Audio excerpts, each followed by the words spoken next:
और ये समझ लेते हैं कि आज आपके लिए ट्रेड के मौके कौन से शेयरों में बन रहे हैं। हमारे सारे के सारे एक्सपर्ट बने हुए हैं। अंशुल जी, ट्रेड की शुरुआत आपसे करेंगे। बताइए स्टॉक्स कौन से हैं जो आप आज खरीदने की सलाह दे रहे हैं। नमस्कार अभिषेक जी। नमस्कार डिम्पी जी। देखिए निफ्टी और बैंक निफ्टी की बात आदित्य ने और डिम्पी जी ने अच्छे से कर ली है। तो मैं एक मिड कैप इंडेक्स अगेन आपके नोटिस में ला दूं। 11,200 पे ब्रेकआउट था। 11,450 का पहला टारगेट था। 12,000 का दूसरा टारगेट था। 11,400 450 के आसपास हम आके ट्रेड कर रहे हैं, बट ऐसा लग नहीं रहा कि यहाँ पे प्रॉफिट बुकिंग आएगी। ये वन साइडेड अप मूव लग रहा है एटलीस्ट 11,700 तक। उसके बाद कुछ करेक्शन आ सकता है, बट ओवरऑल 12,000 तक का टारगेट है। तो मिड कैप स्टॉक्स पे फोकस करना चाहिए। मिड कैप कैटेगरी से पहला बाई दूंगा उग्रो कैपिटल। उग्रो कैपिटल में देखें तो 54 मंथ्स का एक बेस ब्रेकआउट आया था और पिछले 7 महीने से ये करेक्ट कर रहा है एक डाउनवर्ड चैनल में। और इसने वो 54 मंथ्स का जो ब्रेकआउट था उसको रीटेस्ट किया है और वहां से फ्रेश अपमूव स्टार्ट हुई है। तो एक मंथली चार्ट पे कह सकते हैं कि फ्लैग पैटर्न का ब्रेकआउट है। इस स्टॉक को 280 रुपए पे खरीदना चाहिए। 255 रुपए का क्लोजिंग बेसिस का स्टॉप लॉस रहेगा। इमीडिएट टारगेट 345 का रहेगा, जो 2 से 3 हफ्ते में आ सकता है। बट अगर इस स्टॉक को आप 4 से 6 महीने का समय देते हैं तो 500 से 550 तक के लेवल आ सकते हैं। उसका सबसे बड़ा रीजन है कि इसके रिजल्ट काफी अच्छे आ रहे हैं। ईपीएस ग्रोथ देखें तो ऑलमोस्ट ट्रिपल डिजिट रही है 2 क्वार्टर में। लास्ट 2 क्वार्टर में भी 70-75% से ग्रो हुआ है, तो अर्निंग्स अच्छी आ रही हैं। दूसरा डेरिवेटिव स्पेस से दूंगा एचडीएफसी बैंक। इसमें लगभग 2019 से एक राउंडिंग बॉटम पैटर्न की फॉर्मेशन थी जिसका ब्रेकआउट आया था। और ब्रेकआउट के बाद 4 महीने इसने कंसोलिडेट किया और अब फ्रेश अप मूव आ रही है। तो एचडीएफसी एएमसी भी बाई करना चाहिए 3820 पे। 3760 का स्टॉप लॉस रहेगा और 3950 का इमीडिएट टारगेट रहेगा। तो ये दो बाई कॉल रहेंगे मेरी तरफ से। एसडीएमसी और यूग्रो कैपिटल में हमने देखा है कि 200-225 रुपए के भाव से ठीक ठाक रिकवरी आई है। 280 रुपए के आसपास का भाव है। ये दो शेयर हैं अंशुल जी की। संतोष जी, आपके शेयर्स कौन से हैं, आप क्या बाय करेंगे? Yes Abhishek, good morning and good morning everyone. So मेरे दोनों स्टॉक लार्ज कैप स्पेस से ही है। मुझे लगता है कि एफआईएस की बाइंग आती तो normally large cap out perform करते हैं।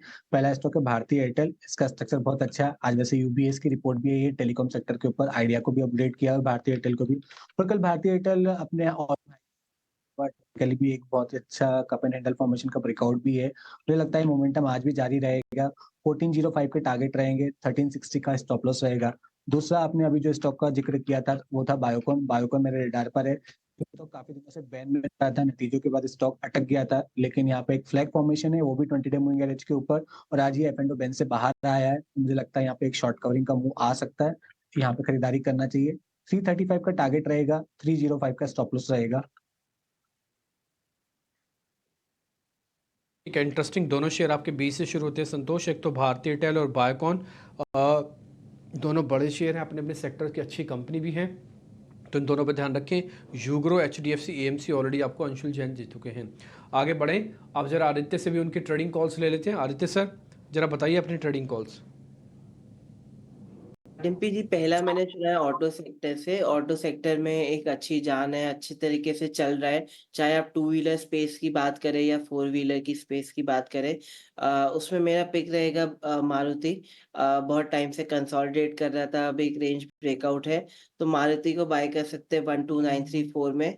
स्टॉप लॉस रहेगा 12,000 का और टारगेट रहेगा 14,000 का। सेकंड है रियल एस्टेट। रियल एस्टेट भी काफी टाइम से आउट परफॉर्म कर रहा है, आउट परफॉर्मेंस कंटिन्यू रह सकता है, तो सुबह को बाय कर सकते हैं 1885 में। 1800 का रहेगा स्टॉप लॉस और 2100 का रहेगा टारगेट।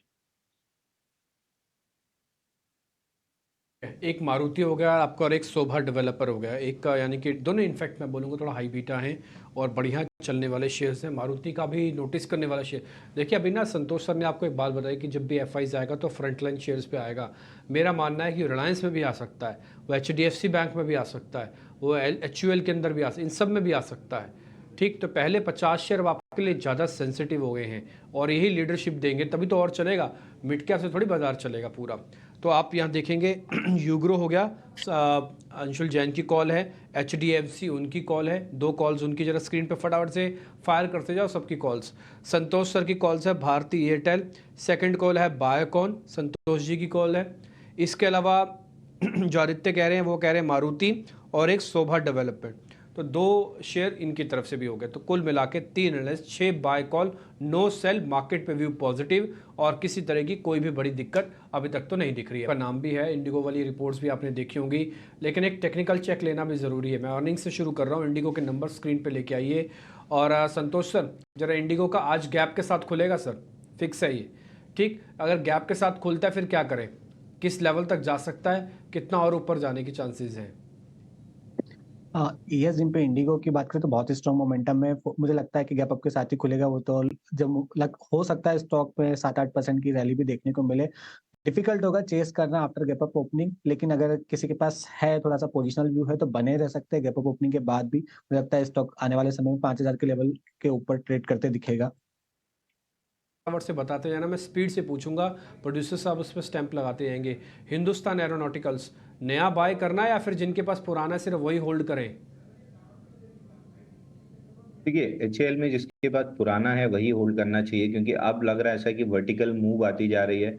इसमें एक ट्रेलिंग स्टॉप लॉस ले लेना चाहिए 4640 का। ये भी काफी डीपर होता है, बट 4640 के आसपास का ट्रेलिंग स्टॉप लॉस लगा के होल्ड करना चाहिए। थोड़ा सा एग्रेसिव स्टॉप लॉस लेना है तो 4735 का बनेगा, बट वर्टिकल मूव हो चुकी है तो फ्रेश बाइंग सजेस्टेड नहीं रहेगी। ठीक है, फ्रेश बैंक सजेस्टेड नहीं है। अभी आप सर्किट देख रहे थे 10% का, वापस खुला भी, एडजस्टमेंट हो रही है। एक्चुअली में 9 बज चुकी है इसलिए टिक आ रहे हैं। तो नया बाय नहीं करना, जो है उससे उसी को होल्ड करो। पॉलीकैब, एक इसको भी चेक करो अंशुल जैन, पॉलीकैब नया बाय करना है?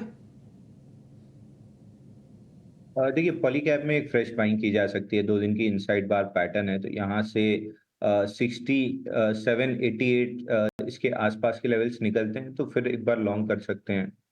यहाँ पे फ्रेश बाइंग दिख रही है। स्टॉप लॉस आपका बनेगा 6600 का, और टारगेट ऊपर में 7100 तक के बन सकते हैं।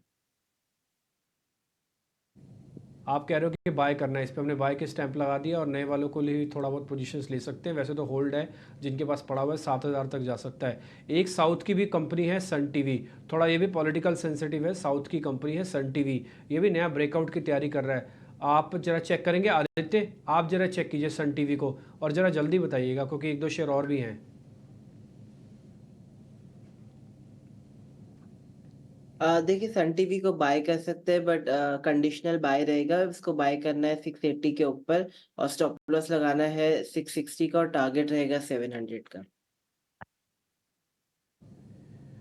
700 तक का टारगेट है, थोड़ा कंडीशन बाय है और आप इसको देख सकते हैं। हमने बाय की बकायदा स्टैंप लगा दी। जो मैं शेयर आपसे पता कर रहा हूँ ना, सारे के सारे ब्रेकआउट कहीं ना कहीं इनमें कुछ ना कुछ होगा ज़रूर, इसलिए आप इसको गौर से देखिएगा। मैं ऐसे रैंडमली नहीं शेयर पूछ रहा, जहाँ जहाँ मेरे को लग रहा है कि पूछा जाना चाहिए वहीं पूछ रहा हूँ। इंजीनियर्स इंडिया, संतोष सर, इंजीनियर्स इंडिया मैं टिल इलेक्शन यानी कि 4 तारीख और उसके बाद भी इसको होल्ड करके रखना चाहता हूँ। जरा आपके recommendation sir, engineers India. Dimpy, stock बहुत ही स्ट्रॉन्ग मोमेंटम है, मुझे लगता है इसमें बने रहना चाहिए। आगे और तेजी बनेगी स्टॉक में। आने वाले दिनों में आपको 330 तक की भी अपसाइड देखने को मिल सकती है और इमीडिएट बेसिस 300 का टारगेट नजर आता है।